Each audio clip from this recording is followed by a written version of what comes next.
And aqeedah, as you know, is one of the important things in Islam, and you need to know who is Allah Azza wa Jal, who you worship. And I'm waiting to see if there is any more participants, inshallah, on the Zoom.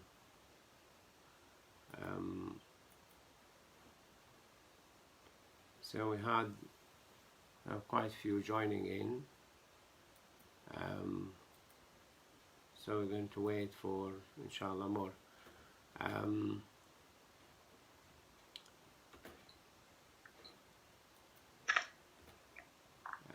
Can you all hear me?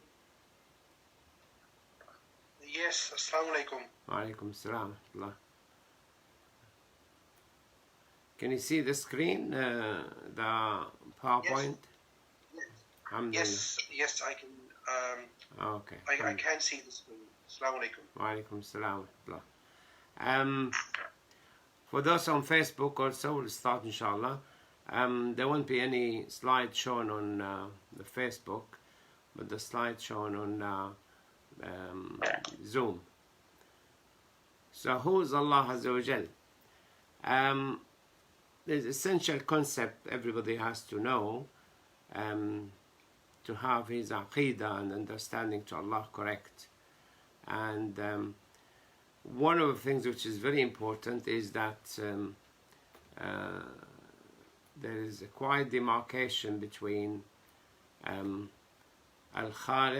Allah Azza wa Jal, the Creator, and Al-Makhluq, which is everything else in the universe. So you always have to have in your mind clear idea that Allah is different. Then everything comes to your mind about Allah, whether you imagine Him in a shape or a form or a component or whatever, it's different. Especially that you are created and He is always there.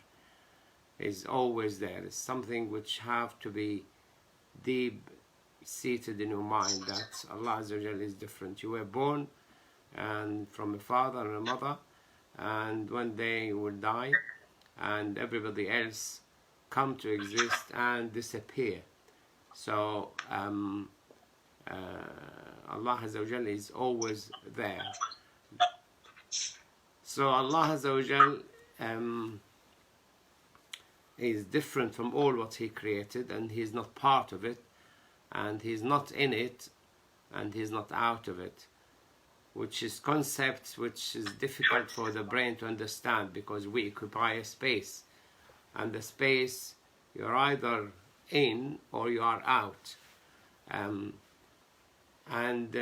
They sometimes give it an example as it's inside the room. We are inside the room, and when you go outside the room, you're different. So you know everything inside the room. To go outside the room and have a look is going to be difficult in our existence. You can't go out of the universe to have a look. So another concept which you have to have in your mind, that's Allah Azza wa Jal decide and make decisions, and He also has law and plan, and He executes His decisions according to His plan, and He also have fixed laws on how things functions in this physical universe we exist. So when you go to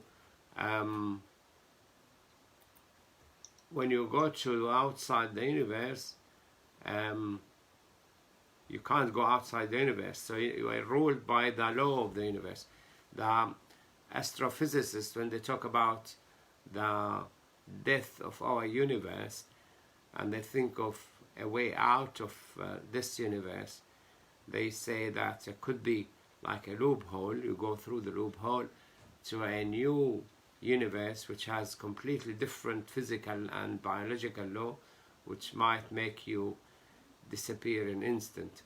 So we are ruled by this law Allah Azza wa Jal created in the universe, and Allah Azza wa Jal sent messengers to us who broke this physical law when they produce miracles which is not ruled by the physical law, like splitting the sea, like splitting the moon, like making the dead alive, and making water multiply from between the fingers of Prophet Muhammad sallallahu alaihi wasallam. So the qadar is either the law of Allah Azza wa Jal, which rules the universe, or the measures of Allah Azza wa Jal, which is by it He decides how much rain gets in, how much rain distributed, how much wealth you will get, how long you will live, how much sustenance you should have, how much rizq. So that's a measure of Allah Azza wa Jal.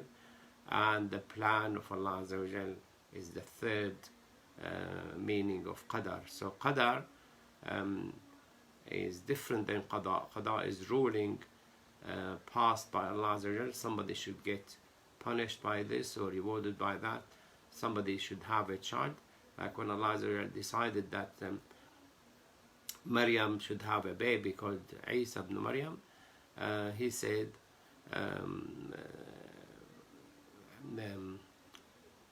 Sayyidina Jibreel, he said to Maryam, وَكَانَ أَمْرًا مَقْضِيًّا, this is a qada and will be executed. You cannot change.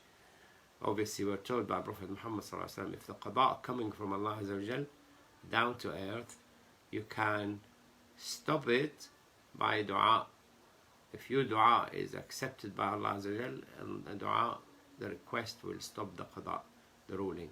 Otherwise, the ruling from Allah Azza wa Jal will be executed, like it or not.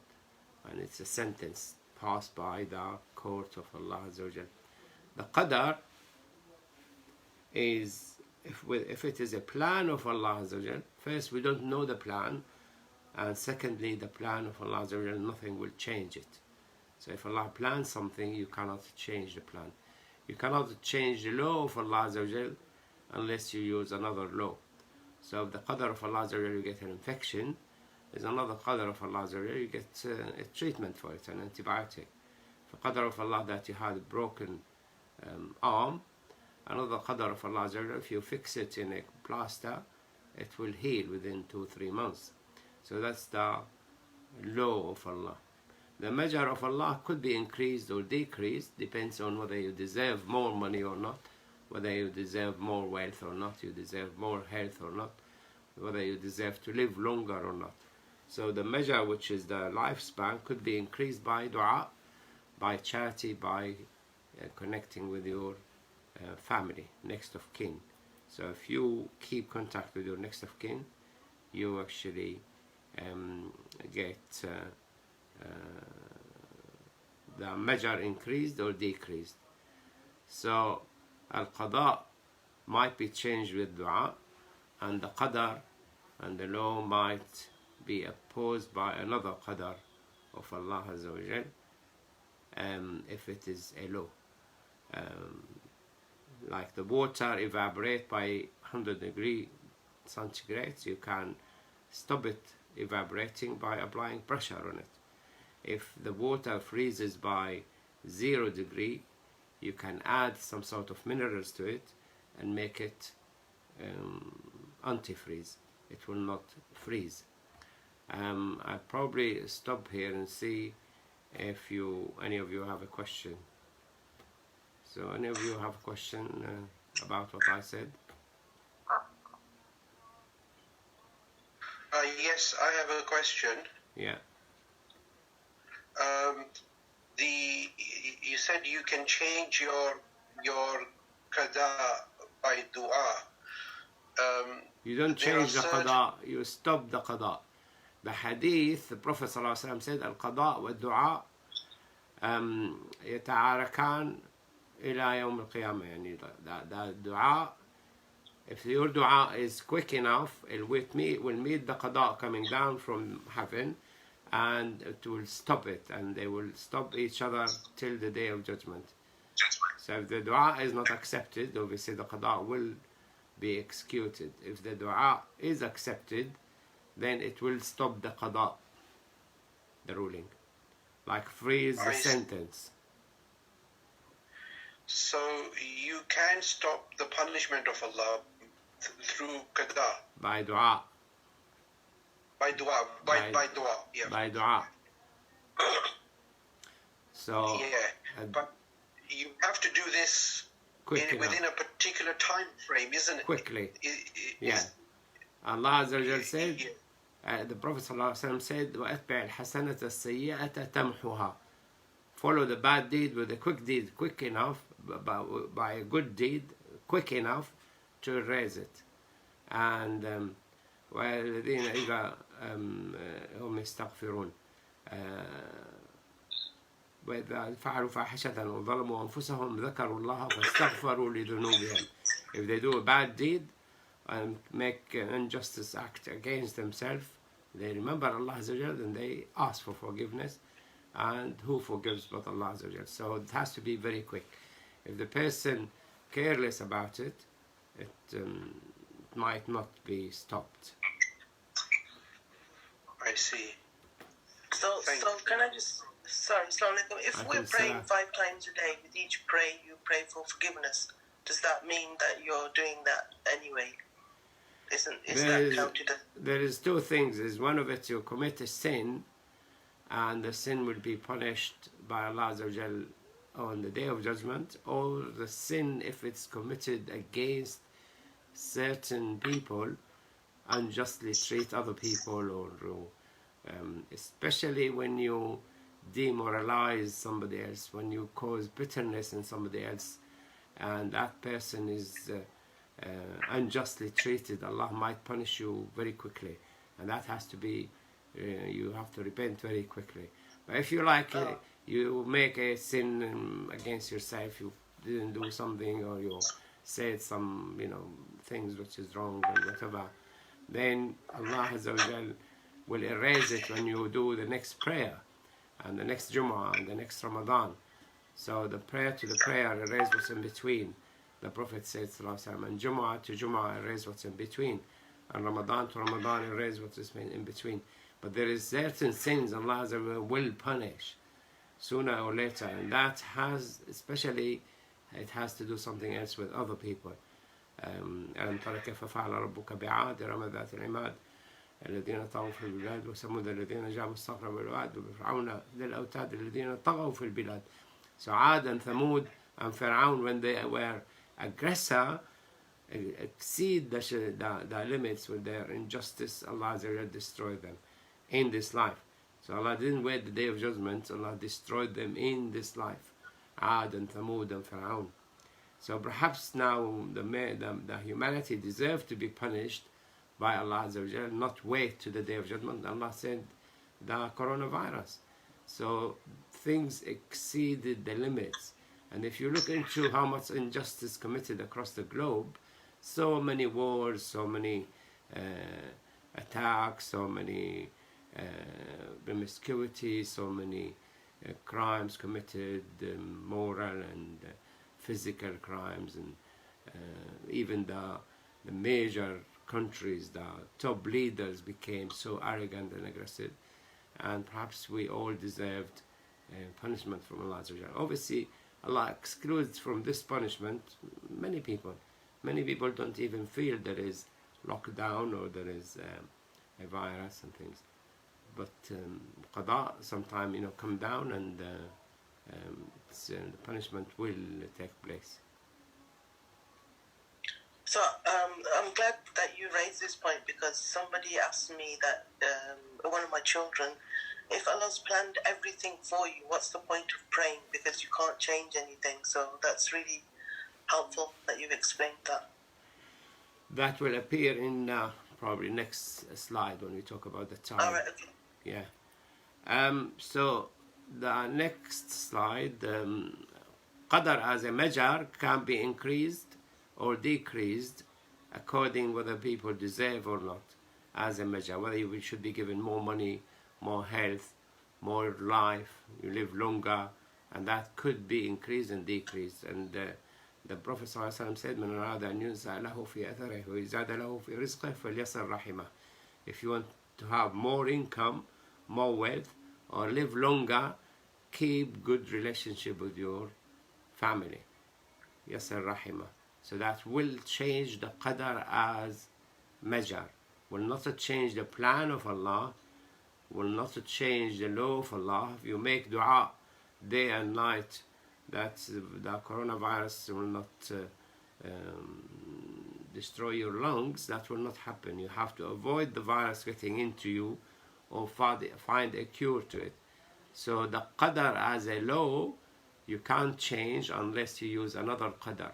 Like I said, the water, to freeze the water, drop it below 0 degree, it will freeze. To stop it freezing, you use another qadar of Allah Azza wa Jal, you put antifreeze in it. So when you put it in your car, it will not freeze. When you switch your car on, the water will run because it's not frozen when temperature dropped outside below 0. So the qadar is 3 types: the law of Allah, the measure of Allah, the plan of Allah. The plan of Allah, nobody can change. You don't know it anyway. But the qadar of Allah, which is a law, you need another law. But the qadar of Allah, which is measure, that can be changed if you deserve it. You make dua, you visit your families, you give charity, and that qadar will change. So the qadar of 3 types: measure and law and plan. And all from the Quran, obviously, because there's a lot of verses in the Quran about it. So the qadar, as you see in the screen, as a plan, you can't change. So when Allah decided that Prophet Muhammad would be born, he was born. When he decided that he will spread the message succeeded. When he decided he would go to Mecca, he went to Mecca. So that's a plan of Allah Azza wa Jal, and Allah makes it happen. Nobody can stop Allah Azza wa Jal executing His plan. But we don't know the plan of Allah. We just have to know another concept, which is the time. The difficulty we have as a human is the time have different length in different situations. That wasn't understood at all until Albert Einstein came with the relativity theory. Although the surah in the Quran, the ayah, Allah Azza wa Jalla say, إِنَّ يَوْمًا عِنْدَ رَبِّكَ كَأَلْفِ سَنَةٍ مِمَّا تَعُدُّونَ, that a day in the sight of Allah Azza wa Jalla is equal to 1,000 years. And surprisingly enough, the Arabs and the people who explained the Quran did not go into depth into it, the meaning of that. And when they do, they say the day of judgment, a day will be equal to 1,000 years, or a day will be equal to 50,000 years. So there's another ayah, Allah Azza wa Jalla said, تَعْرُجُ الْمَلَائِكَةُ وَالْرُوحُ إِلَيْهِ فِي يَوْمٍ كَانَ مِقْدَارُهُ 50,000 سَنَةً. The angels and the Holy Spirit ascend to Allah Azza wa Jalla in Mi'raj in a day equal to 50,000 years. So there's a day equal to 1,000 years. There's a day equal to 50,000 years. There's a day equal to 1,000 years of our reckoning. But the day equal to 50,000 years, we don't know of whose day is. Is it the day of the first day, which is 1 day, 1,000 years? So you're talking about here 50 million years. We don't know. A day equal to 50 million years, we don't know. So when Albert Einstein came and said that your time is ruled by your speed, the faster you are, the shorter your time, then people started accepting that there is time variations. When you are traveling fast, your time will slow down, and if you are flying by the speed of light, your time will become 0. And if you fly by a speed higher than the speed of light, your time become minus, which that means that you currently in the present time, if you take a shuttle by the speed of light, you go to the future. If you take a shuttle by speed higher than the speed of light, you go to the past. So they came with a conclusion that the present and the past and the future exist at the same time. So who can exist at the same time unless he has the infinite speed, which is Allah Azza wa Jal has the infinite speed. So Allah Azza wa Jal have the infinite speed, so he exists in the past and the present and the future at the same time. So to answer your children, Allah is already in the future, looking back to what you have done and wrote it in a book. But because he is also in the past at the same time, the book was written 50,000 years before he created the universe. So you have the past, the present, the future exist at the same time with Allah Azza wa Jal. With us, probably the closest to understand it with our brain is we are now in the present. USA is still in the past. It's still early morning for them. Australia already in the future. Is nearly midnight for them. So at the same time you have people in the past, people in the present, people in the future. But when you go to Allah Azza wa Jal, it is definitely He is in the past, the present and the future.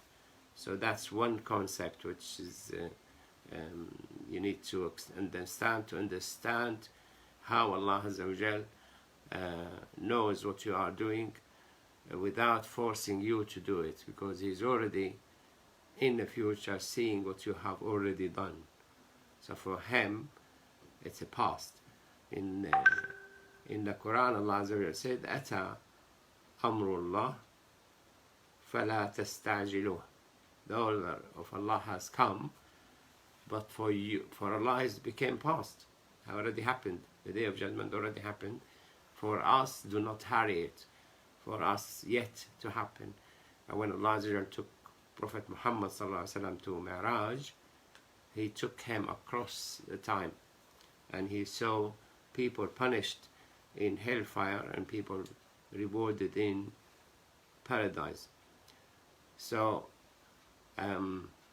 this is the ayahs about the time. A day with your Lord is equal to 1,000 years of your reckoning, and Allah Azza wa Jal is called Himself Ad-Dahr. He is time. So if you take literally time, tomorrow is already there. We might not be there, but tomorrow will come. And yesterday hasn't disappeared. It's still there for Allah Azza wa Jal. So Allah is a dahr, stretching from no start to no end. And Allah Azza wa Jal said, "Biyadi al-laylu wal-nahar." In my hands is the day and the night. So Allah Azza wa Jal changed the day and the night as He wishes.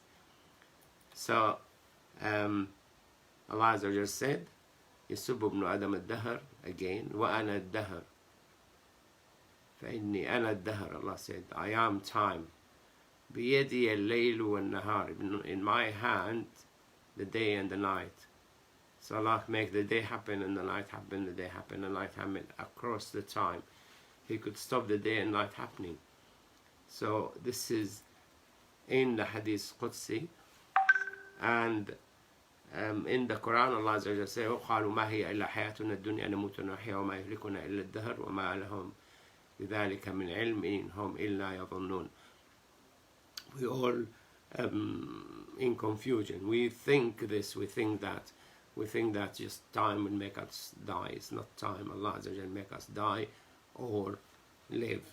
So this is in the hand of Allah Azza wa Jalla. Allah Azza wa Jalla say, هل أتى على الإنسان حين من الدهر لم يكن شيئا مذكورا. There were times when man wasn't even mentioned. It never existed before Allah Azza wa Jalla made it exist. So Allah Azza wa Jalla is the time, allow things to appear and disappear, appear, disappear. But He is always there. No start, no end to Allah Azza wa Jalla. And that, as I said, became easier to comprehend when Einstein spoke about the relativity theory and how that energy is equal to mass, time, speed, square speed, MC2. Now I'll stop here if you have any question, any of you.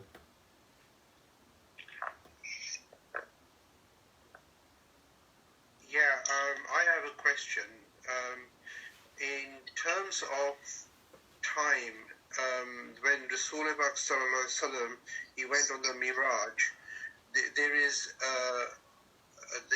a hadith on the fact that his bed was still warm and the tap was still running with water, or something to that effect. Have you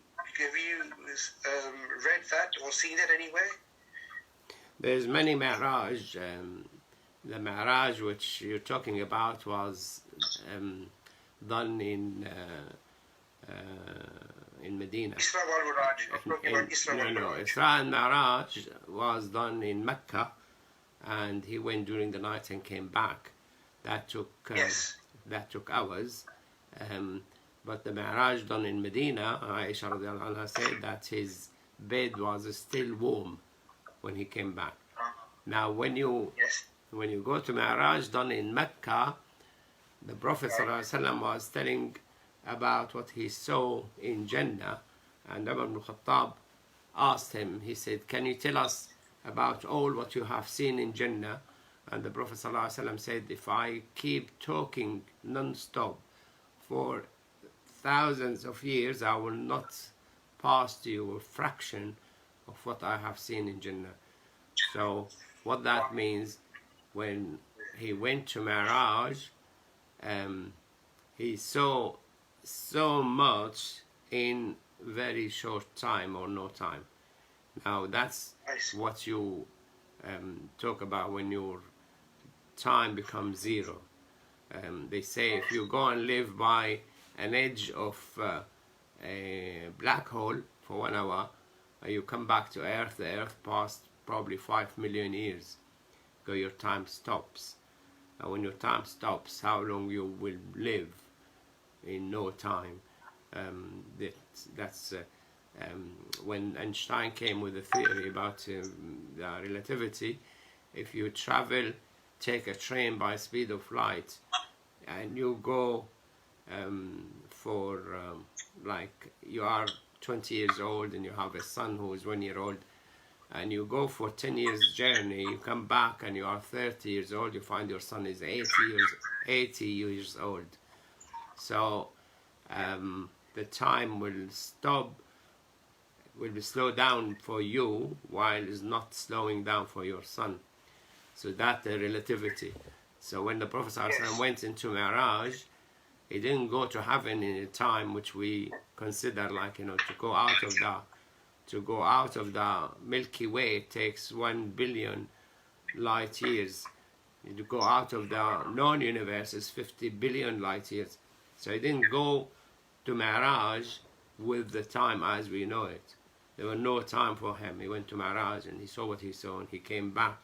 The time for him during Isra, when he went from Mecca to Jerusalem and back, that it seems took the time which he saw many things, and he spoke on his way back to caravans, and he spoke to people on his way to, or they spoke to him on his way to Jerusalem, and he prayed with the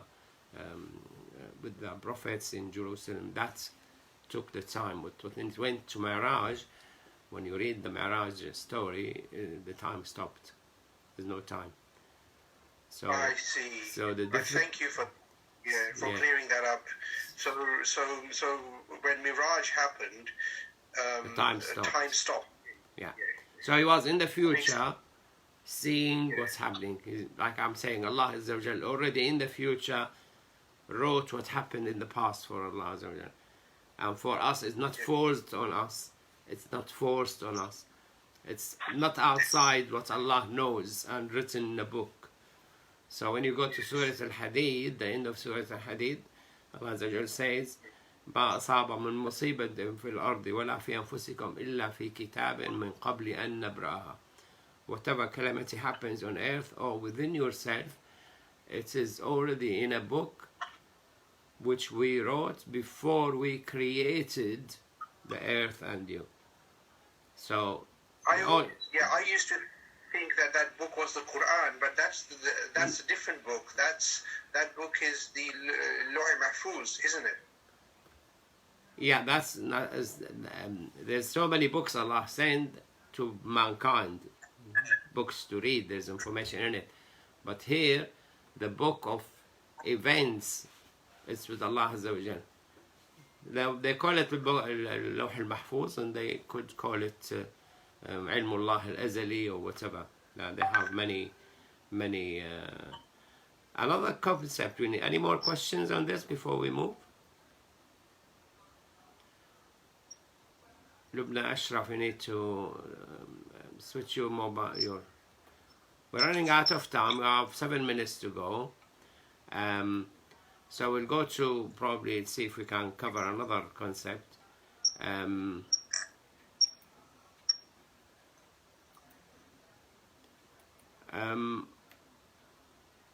Do you want to believe? The answer, sorry, it's by invitation only. To believe in Allah Azza wa Jal, it's not you can come and say, I believe in Allah. You apply to Allah Azza wa Jal to believe, and Allah Azza wa Jal will or will not accept the application.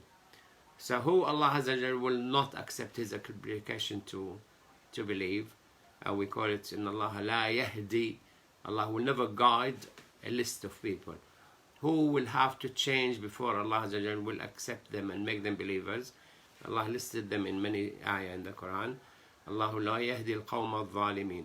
Allah will not guide those who are unjust. So unjust people will never be guided unless they stop being unjust and repent.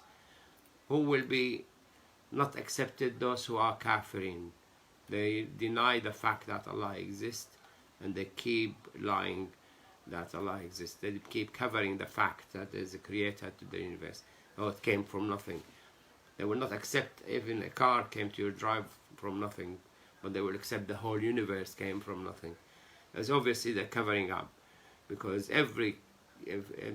there's a cause and effect to everything. No one can come and say, the money jumped into my pocket. It wasn't I robbed the bank. No, the money just appeared in my pocket. No, nobody so force will accept that. Wallahu la yahdi al-qawm al-fasiqeen.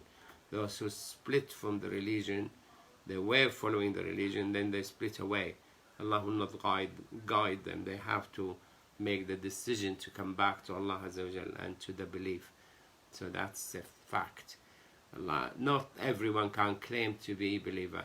You look into his practice. If he is fasiq, definitely he's not going to be guided by Allah. If he is kafir, covering up, will not. If he is zalim, unjust, will not.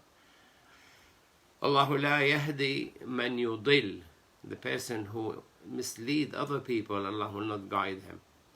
So he has to stop misleading. He knows he is misleading because he's not guiding them according to a scripture from Allah Azza wa Jal. So when you come to the Christian, show me in the Bible that Jesus said, I am Son of God. Even still until now it's not there. And they still telling people Jesus is Son of God, or the cow is God, or the sea is God, or the moon is God. They haven't got any evidence, so they are misleading people. So Allah will never guide them. They have to leave what they do. Another thing, Allah Azza wa Jalla will never guide a liar, covering up liar, kadhab. If somebody keep lying, I'm amazed. Yesterday, Donald Trump said if you inject yourself with disinfectant, you cure yourself from coronavirus. He's pathological liar, because not a single book in the world wrote that you can kill a virus by injecting yourself with a disinfectant. You will be dead in no time. So his lies became so obvious that not a single person. So how will Allah guide this man? Allah obviously will not guide him, will not accept him to be a believer at all. Inna Allah la yahdi man huwa musrifun kadhab. That's really very serious, because some of us are over spender, over indulged in overindulged in lying. He keep lying, and he is transgressor as well. So Allah will never guide. and that's a concept to have to be accepted. So those who come, they're not guided by Allah Azza wa Jal, they will not be guided until they stop what they're doing. So it's an application. You put your application to Allah Azza wa Jal, and you avoid all these things which will prevent you from being accepted by Allah Azza wa Jal, and Allah will put the belief in your mind. Do you have any questions on this? Because we're finishing in a minute, inshallah. I just want to say that it's a very scary concept, this, that you've just covered, the concept of belief by invitation. It is, yeah. And it's in the Surah it's in Surah Al-Jum'ah. قالت الأعراب آمنا. In Surah Al-Hujurat, I think. قل لم تؤمنوا ولكن قولوا أسلمنا ولما يدخل الإيمان في قلوبكم وإن تطيعوا الله ورسوله لا يلدكم من أعمالكم شيئا. The Arab Bedouins said, we believe, we are mu'min. Allah Azza wa Jalla said to them, قالت العرب قل لم تؤمنوا. Say to them, no, you haven't believed yet. ولكن قولوا أسلمنا. We are Muslims because we're physically making wudu and making salah. We gave some money, charity. We moved around Kaaba. We fasted Ramadan. You are a Muslim in a legal term, but in spiritual term you are not believers. When a belief enter your heart and you obey Allah and His Messenger, no condition attached to it, then you will be called mu'min. So Muslims, anybody can claim to be Muslim because you could see him praying, fasting, giving zakah, going to Hajj, saying La ilaha illallah Muhammad Rasulullah. But the Iman shows through the deeds and the actions and the obedience to Allah and never disobey Allah. And تطيعوا الله ورسوله لا يلدكم من أعمالكم شيئا. He will never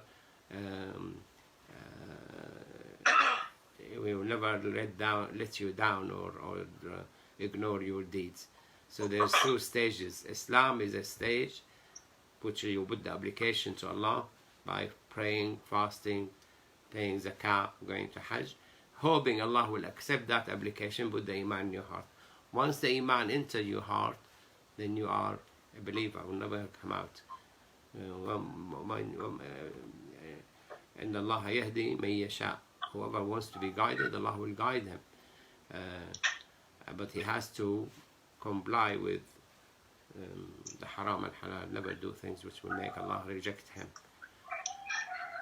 Sorry, I know you said we're running out of time. Just following on from what that brother just said about it being a scary concept, how do you know if your application's been accepted? If you're not committing the sins which will be rejected, that being covering up, lying, misleading people, refusing the orders of Allah Azza wa Jal. So these ayahs, if you avoid that, there's another ayah which is mustakbirin, arrogant, fasiqeen. He knows Islam and he doesn't act upon it. He's split away from it. So he knows that what's haram and he's just careless about it. He knows what's halal and he doesn't do it. So in this situation, you know that he's not going to be guided because he's deliberately rejecting the orders of Allah Azza wa Jal. So he's fasiq. The fasiq has two meanings. One of it, fasiq, rejecting the faith, applying the faith to his life. And there's another meaning, doing the indecent things, careless about doing the indecent things. Both are fasiq. But the fasiq in the belief, that he's not entered the belief yet. He was in and went out before he's really accepted by Allah Azza wa Jal. So he came, I'm a Muslim, and he's praying, whatever, and then he's in the bar, he's drinking alcohol, he's doing this. Are you going to carry on with these slides, the aqeedah essentials? Monday to Friday, inshallah. Okay. So I'll see where we can. We're hoping to get more people on Zoom to get questions and answers, because that's important for me to know that ideas are received correctly as meant to be. The session is recorded on Facebook, you can go to the session, go back and hear it again if you want, or forward it to somebody you like him to listen about it. And I'm trying to get the slide into the YouTube. I'm not that much expert in doing this.